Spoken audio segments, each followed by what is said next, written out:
I am fixing after a long and hard 4 years. That was a hard 4 years we went through.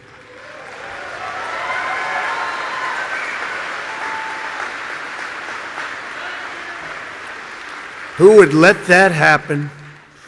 People pouring through our borders unchecked. People doing things that are indescribable and not for today to discuss. But the republic that is now doing so very well, we're doing so very well right now, considering the circumstances, and will do record-setting better with time. We will do better than we've ever done as a nation, better than ever before, I promise you that.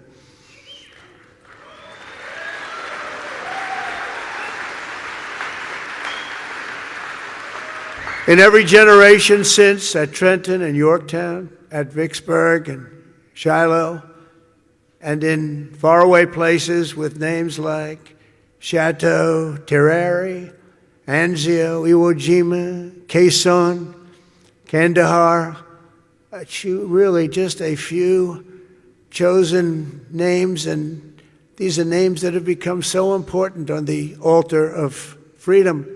They plunged into the crucible of battle, stormed into the fires of hell, charged into the valley of death, and rose into the arms of angels.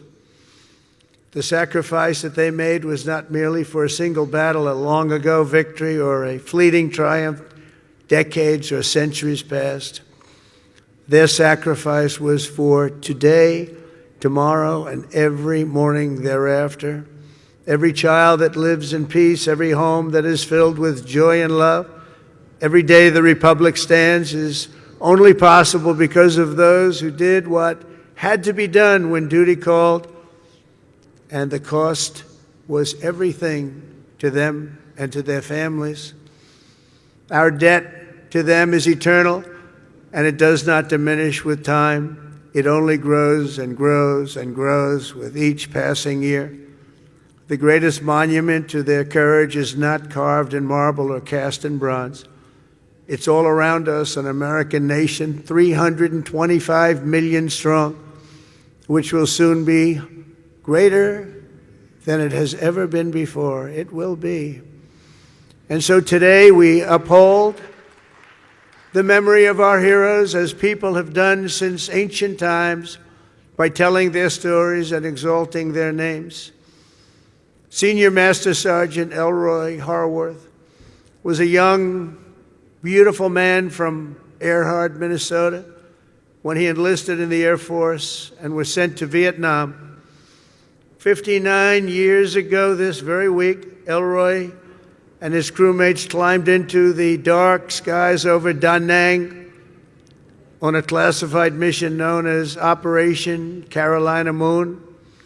Their aim was to blow up a key enemy bridge, and while other crews had tried and failed, they were determined to try and get it done in face of extreme danger, and they knew how bad it was.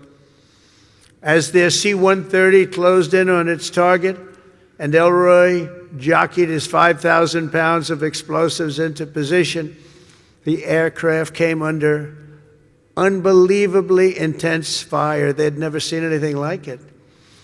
Try as they might, they were hit as the plane swung low and they went down deep in enemy territory. Elroy was just 24 years old when he gave his life for America, leaving behind a beautiful young wife who was 7 months pregnant. That meant Elroy would never know the joy of meeting his son Troy or seeing him grow, and he would never have the pride to watch his son follow in his father's footsteps and serve 2 decades in the U.S. Army. Sergeant First Class Troy Harworth is with us today, joined by his wife Sonia and their son John, the grandson Elroy never got to hold. Thank you, Troy, and thank you, John, and above all, thank you, Elroy. Thank you very much. Please stand up. Thank you, wherever you may be.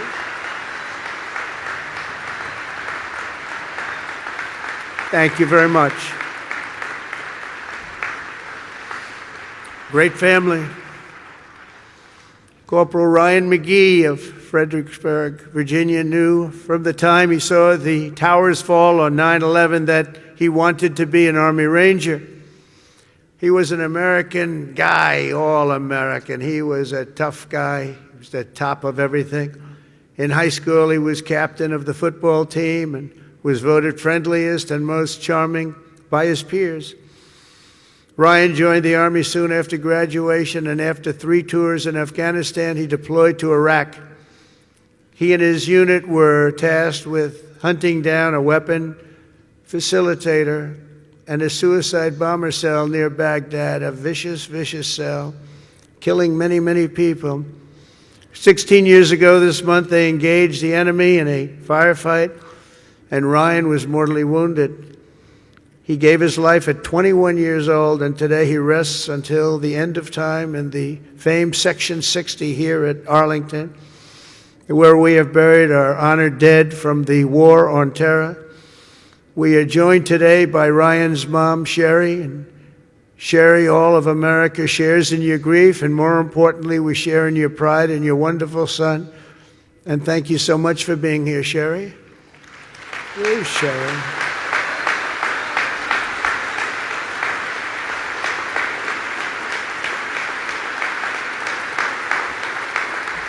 Thank you, Sherry. Thank you very much. On behalf of everyone. This crowd is so big, she's hard to find. Once I saw her, she really stands out. Thank you, Sherry, very much. Senior Chief Petty Officer Shannon Kent grew up in Pine Plains, New York, before enlisting in the Navy in 2003, and she quickly became one of the rising stars. She was an absolute winner.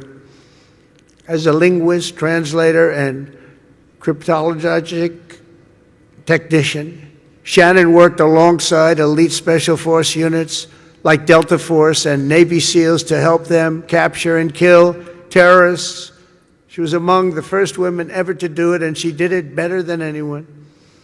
In January 2019, Shannon was on her 5th combat deployment, embedded with a team hunting ISIS terrorists through the streets of Syria, when a suicide bomber detonated his weapon, killing Senior Chief Kent and 3 other wonderful, beautiful Americans. She left behind her husband, Joe, and their 2 sons, 3-year-old Colt and 18-month-old baby Josh. Today, Shannon rests in peace on these grounds alongside her comrades. To her boys, Colt and Josh, who are here this morning, now aged 9 and 7, let me say your mom was a hero, and her love, her strength, and her spirit are always with us and always be with you. She loved her boys. To Joe, the boys, Shannon's parents, Mary and Stephen, and her sister Mariah, Shannon's name will live forever in the chronicles of true American patriots. I just want to thank you, and thank you so much for being here in honor of your magnificent family member. Stories like Shannon's, Ryan's, and Elroy's remind us of the real meaning of the day. And I want to just say, please stand up wherever you may be. The boys, I want to see those boys. Where are you?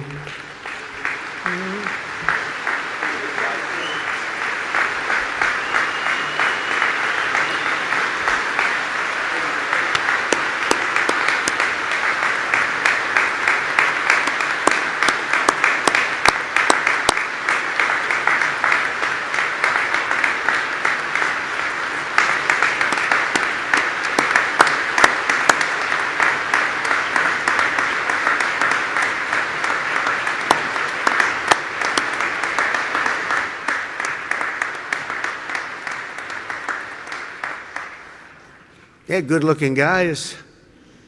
Thank you very much for being here. All of you, thank you so much. We should never forget, even for a moment, that freedom is a gift of the highest cost and peace is won at the most precious price. These extraordinary American heroes and their immense and ultimate sacrifices, they offer only the faintest glimpse at the infinite grace we have received from all who laid down their lives for America.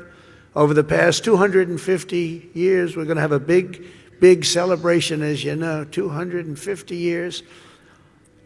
In some ways, I'm glad I missed that second term where it was, because I wouldn't be your president for that most important of all. In addition, we have the World Cup and we have the Olympics. Can you imagine? I missed that 4 years, and now look what I have. I have everything. Amazing the way things work out.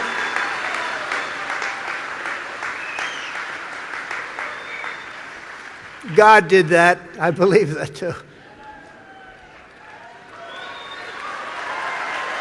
God did it. You know, I got the World Cup and I got the Olympics. The 250 years was not mine. I'd like to take credit. But I got the Olympics, I got the World Cup when I was president. And I said, boy, it's too bad I won't be president then. And look what happened. I turned out, and we're going to have a great time. We're going to have a great celebration. But most important of all is the 250th anniversary. That blows everything away, including the World Cup and including the Olympics, as far as I'm concerned. In any corner of this cemetery, at any resting place for our war dead, anywhere on earth, you'll find untold stories of equal heroism and heartbreak unmatched, patriotism and devotion, and acts of selflessness and courage so enormous they defy comprehension. Most people can't even imagine it.